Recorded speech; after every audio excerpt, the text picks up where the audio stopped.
Hello everyone की for learning में आपका स्वागत है। और इस वीडियो में जो हम क्वेश्चन करेंगे वो है class 9 exercise number 4.1 question number 2। Question है express the following linear equations in the form ax plus by plus c is equal to 0 and indicate the values of a, b and c in each case। Question में कहा है कि जो given linear equations हैं इन्हें ax plus by plus c is equal to 0 के form में आप एक्सप्रेस कीजिए या रिप्रेजेंट कीजिए, और साथ ही इनमें से ए, बी और सी की क्या क्या वैल्यूज है वो आप हर केस में लिख करके बताइए। ठीक है, तो अब देखिए a x plus b y plus c is equal to 0 ये स्टैंडर्ड फॉर्म है। इसे इस तरह से बनाने के लिए क्या करना पड़ेगा, सबसे पहले एक्स वाला टर्म, फिर प्लस लगा के वाई वाला कोई टर्म, फिर उसके बाद एक कांस्टेंट टर्म, फिर इक्वल टू 0 होना चाहिए उसके RHS में। ठीक है, तो अब इसे कैसे बनाएंगे,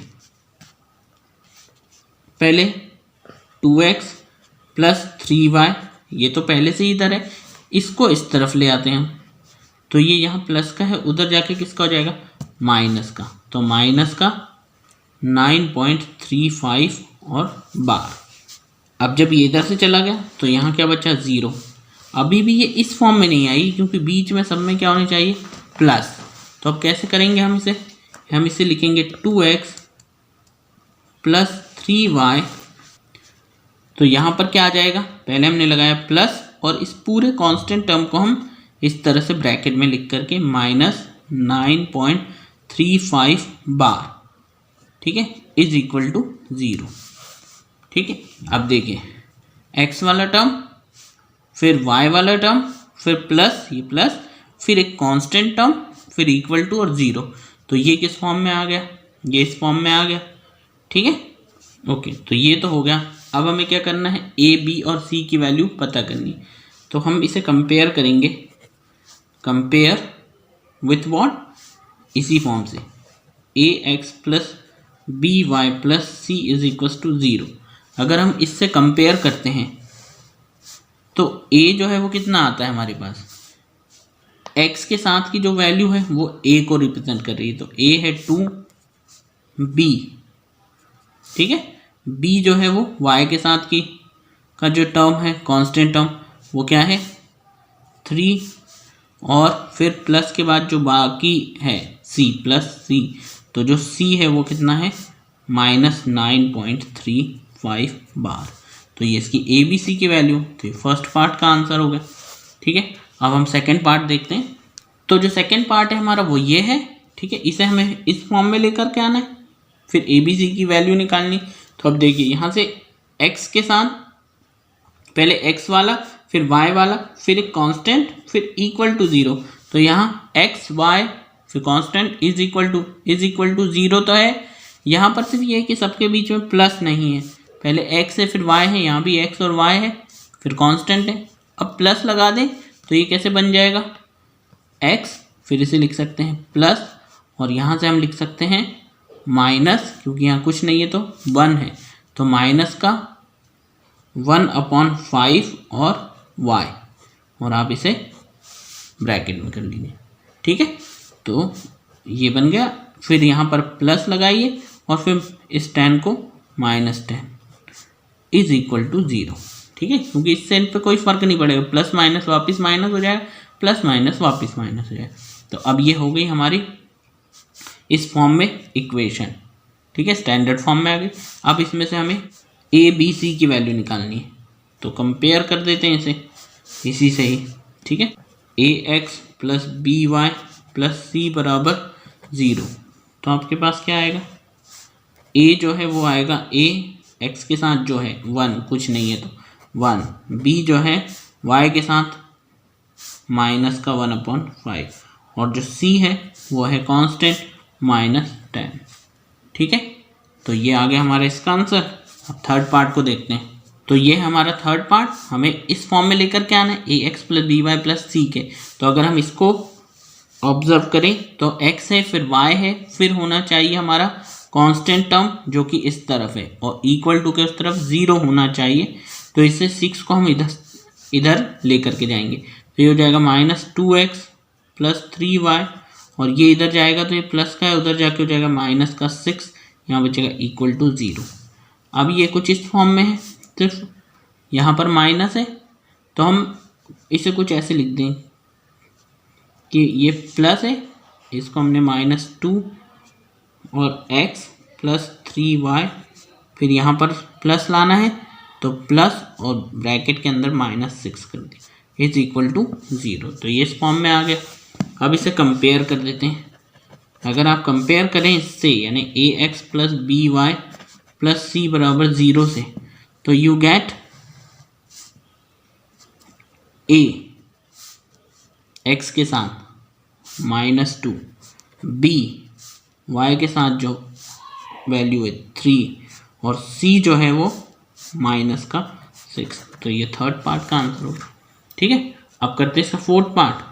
ओके, तो ये है हमारे पास इसका fourth part, x is equal to 3y। ठीक है, अब सबसे पहले क्या है, x वाला टर्म x, फिर y वाला, तो y तो इक्वल टू के उस तरफ है, तो इसको ले आए इस तरफ, तो ये इस तरफ जाएगा, तो ये प्लस का उधर जाके -3y। ठीक है, और यहाँ सिर्फ क्या बचेगा 0। क्या ये इस फॉर्म में आया? अभी तक तो नहीं आया, क्योंकि हमारे पास पहले चाहिए x वाला, फिर y वाला, फिर कांस्टेंट, और बीच में प्लस भी चाहिए। ठीक है, तो हम पहले ही से लिखेंगे x, फिर y वाला टर्म, तो ये माइनस का है तो इसे पहले प्लस लिखिए, फिर -3 और इसे y इस तरह, फिर एक कांस्टेंट टर्म चाहिए जो कि यहाँ पर है ही नहीं, तो हम ऐसी कंडीशन में उसे क्या करते हैं, +0। तो ये हमारा c का काम करेगा। x के साथ a ये ना x, फिर y का टर्म, और c का टर्म जो है कुछ नहीं था तो 0, और इक्वल टू यहाँ क्या आ गया 0। ठीक है, तो ये हो गई हमारी फॉर्म। अब इसे कंपेयर करो। If you compare it with ax plus by plus c is equal to 0, तो आपको मिलता है a कितना है, x के साथ जो है, x के साथ कुछ नहीं है तो 1 है कांस्टेंट, तो ये हो गया 1। b क्या है यहाँ पर, y के साथ -3, और c जो यहाँ पर क्या है 0। ये आ गया आंसर।